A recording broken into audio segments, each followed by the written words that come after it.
Hello, my name is Drew Doherty and I will be narrating our presentation today. Our presentation for our group is Inclusivity in the Workplace, a training proposal by Drew Doherty, Jody Segrest, Jan Sumrall, Danica Manns, Melissa Beck, and Micah Whitmore. Our introduction.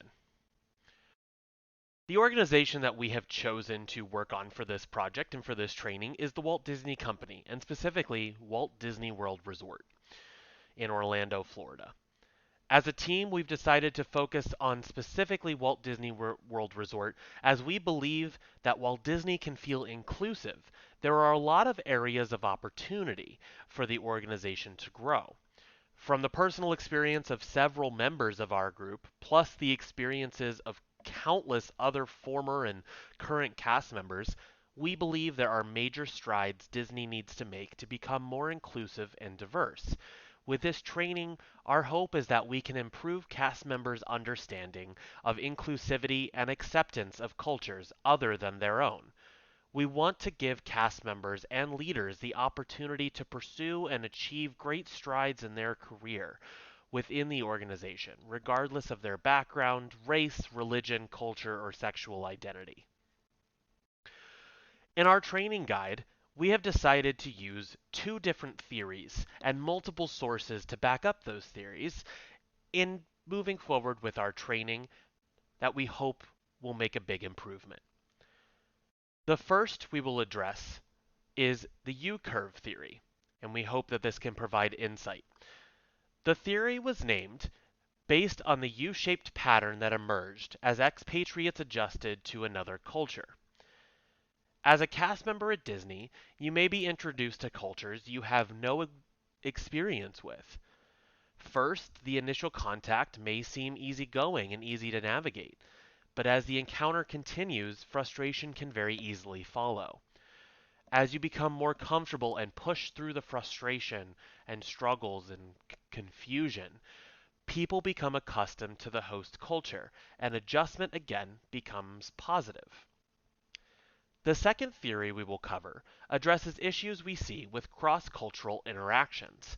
The combinations of many different cultures we encounter at Disney are countless. By focusing on the cultural intelligence theory, we develop knowledge and enact behavior appropriate in different cultural contexts without requiring someone to live in another culture.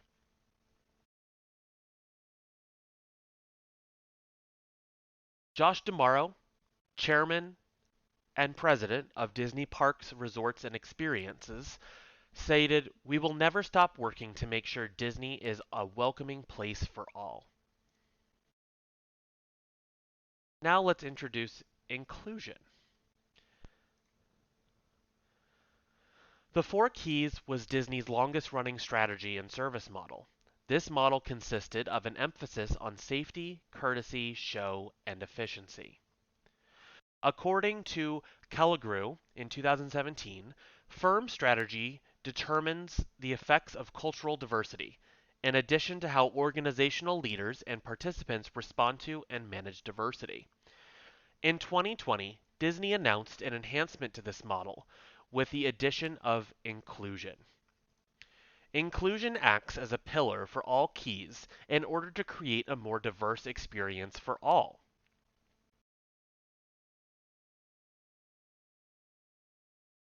The culture of the organization in one part of the country doesn't just have effects on that particular unit.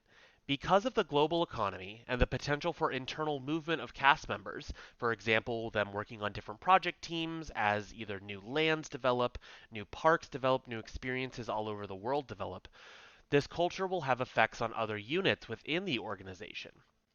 According to a study done by Iverson in 2000, employees in the hospitality field have admitted to wanting inclusive behaviors, such as being taken seriously, being supported, communication, and simply having their cultural beliefs and needs respected. I know one member of our team has expressed in recent weeks that as she moved into a leadership position and she moved into a new area, one of her colleagues asked if she was on the housekeeping staff. Didn't even think that she might be another leader. These moments are what we are striving to correct and move forward from and grow from within the organization. So now let's talk about the context. There are three contexts of importance within our training and within the 5 keys and inclusion as a whole. The first context is the cast members. Creating an environment that makes all cast members feel seen, heard, and able to be their authentic selves. Diversity and inclusion not only engages current cast members, but makes Disney more attractive to potential cast members.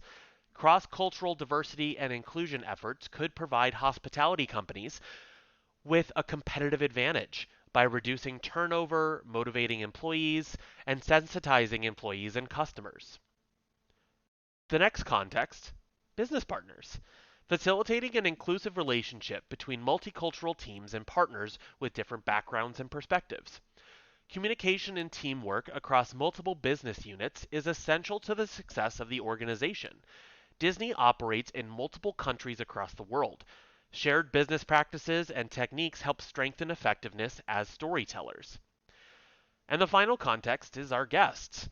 Creating a diverse experience that enhances cultural sensitivity and facilitates learning of different cultures. From a financial standpoint, guests who are more engaged in their experience tend to return more often and are more open to investing in their experience. As a storytelling company, Disney prides itself in creating stories that everyone can relate to. So, what is our plan for a cross-cultural training program? Well, a cross-cultural training program is useful in this age of globalization, as it pays to increase employees' awareness of other cultures. Cast members interact with people from many different cultures every day, be they guests or coworkers. We propose a general one-day training program, as it may have a greater applicability for someone interacting with many cultures. Rather than focus on particular cultures, an emphasis on cross-cultural communication could help prevent miscommunications, a goal of cultural awareness training. Ultimately, our goal is to create an organizational culture where all participants feel valued and included. The way that we plan to do this is one-day off-site training program, an evaluation of that program, a follow-up program 1 month later, and then another program evaluation to reinforce and test the retention of information from that. Now, what better place to do a cross-cultural off-site training program than the World Showcase at Epcot? Epcot's World Showcase consists of 11 countries, which allows our team an opportunity to gain cross-cultural training from a variety of backgrounds. These 11 countries include Canada, United Kingdom, France, Morocco, Japan, the United States, Italy, Germany, China, Norway, and Mexico. What's so amazing about this World Showcase is that Disney makes a point to hire cast members from those specific countries to work in the World Showcase. By bringing this training to the World Showcase, we are able to introduce them to different cultures, speak with them, really have a chance to understand. This is going to also help reduce distractions and get employees involved in what's happening rather than just sort of sitting in a classroom and listening to it. And it will occur at Epcot's World Showcase. So, our training schedule. What are we going to do? So after we do our off-site, we are also going to do some training in the classroom as well. In experiential training, cast members will be divided into groups and would act out roles based on scripts they are given. During the working lunch, co-workers from all different cultures and backgrounds will act as facilitators for discussions while dining on food from their home countries. In the afternoon session, participants will practice behavioral modeling that will help navigate situations that arise with guests, partners, and cast members from all different cultures. So as you can see our training schedule here, we want to start with morning intros and an icebreaker. Just make sure everyone is loose and ready to have a good conversation. We're then going to discuss and create cross-cultural awareness. We're going to have experiential training with facilitated role playing, as we discussed, and then a working lunch, where multicultural dining with food from around the world will be brought in as we have discussions about where people come from, what their backgrounds are, their religions, their sexual orientations, all those topics that really are seen as taboo, we want to bring to the forefront because they're important to making people who they are.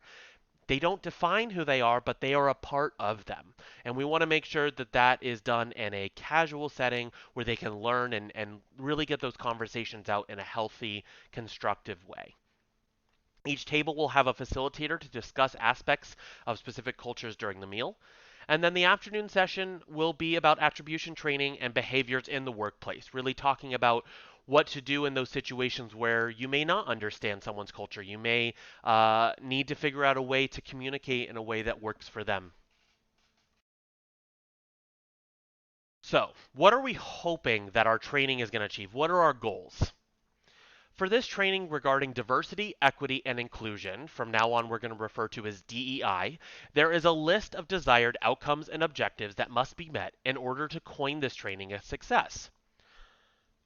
The training will provide overall knowledge of DEI and ensure that all trainees understand key concepts regarding diversity, equity, and inclusion. As an organization, our aim should be that all who visit, cast members, visitors, guests, business partners, feel included. Inclusive practices create environments in which a broader range of people can feel safe, accepted, valued, and able to contribute their talents and perspectives for the benefit of the collective. We want to ensure that we are equipping employees with adequate tools for DEI to create allies within the DEI spaces and promote cross-cultural learning. We feel that adding the support of allies would be an effective way to give voice to the micro and macro levels of social oppression that is created by social identity diversity. We want to ensure that our employees can develop cross-cultural competencies on all levels of the organization to create a more inclusive workplace, leading with an empathetic approach. The training will develop change agents of DEI and give them the ability to have a learner's mindset to invoke change within their work sectors. This training will provide everyone within the organization the ability to promote the overall mission of DEI and create a work environment where DEI is embraced. Lastly, we want to ensure that this organization creates and fosters an organizational culture that builds connections and focuses on the care of for people. Achieving the above desired outcomes is how success will be measured, matriculating through this diversity, equity, and inclusion training. These goals will assist in the transformational shift within the organizational culture, creating a culture that is progressive on the alignment of diversity, equity, and inclusion.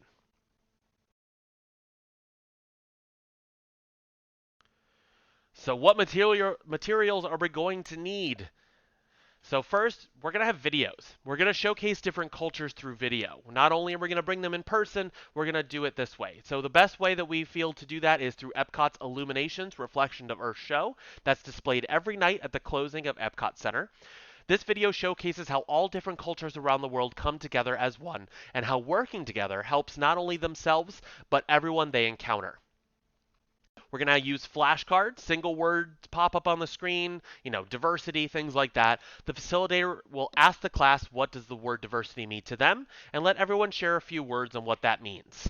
And then move on to a different handful of keywords about diversity and inclusion in the workplace. We're going to do trivia, ask questions, and really engage the trainees in conversation about what they've learned and really go over some of these theories and make sure that they know how they relate to their working days while at Disney. And how are we going to measure the success of our training? We're going to do employee engagement surveys. We're going to distribute these annually and really ask questions, see if the employees feel that diversity inclusion is happening. So short term, we're going to track comments and feedbacks from employees regarding their feelings on inclusion and diversity in their workplace and in the company as a whole before and after training. And we're going to analyze current employee demographic based on their area. And then we're going to create a diversity scorecard of employees to use to rate organization on diversity in several categories that we can use to influence and help with our diversity and inclusivity within the organization. Long term, we're going to measure representation of diverse and underrepresented groups across various job levels over the course of several years. And we're going to measure recruitment, promotion, and turnover date by each demographic group and job level. Our concluding thoughts. Our hope with this training is that we are able to help shape current and future cast members' image of diverse people and cultures other than their own. We want to help make it an organization where no one feels stereotyped or prejudiced against just due to their background, how they speak, what race they are, or sexual orientation. No employee should be seen as less than ever. We will continue to embrace the 5 keys and inclusivity as a major pillar of the organization's culture. We also believe that this training will encourage cast members to hold each other and their leaders accountable. Mistakes will happen, and as we stated earlier, we want to allow cast members to push through their discomfort and frustrations and learn something in the process. But we will always need to make sure that those mistakes are discussed and worked through so that we as an organization can grow from them. And finally, we want to make sure that all cast members at every level in the organization are given the tools they need to feel comfortable and be successful in the organization, regardless of who they are. Thank you for your time. We hope that this presentation and the training that follows will be an amazing step forward in understanding how to ensure Walt Disney World becomes and stays an inclusive, diverse, and welcoming place to work and play.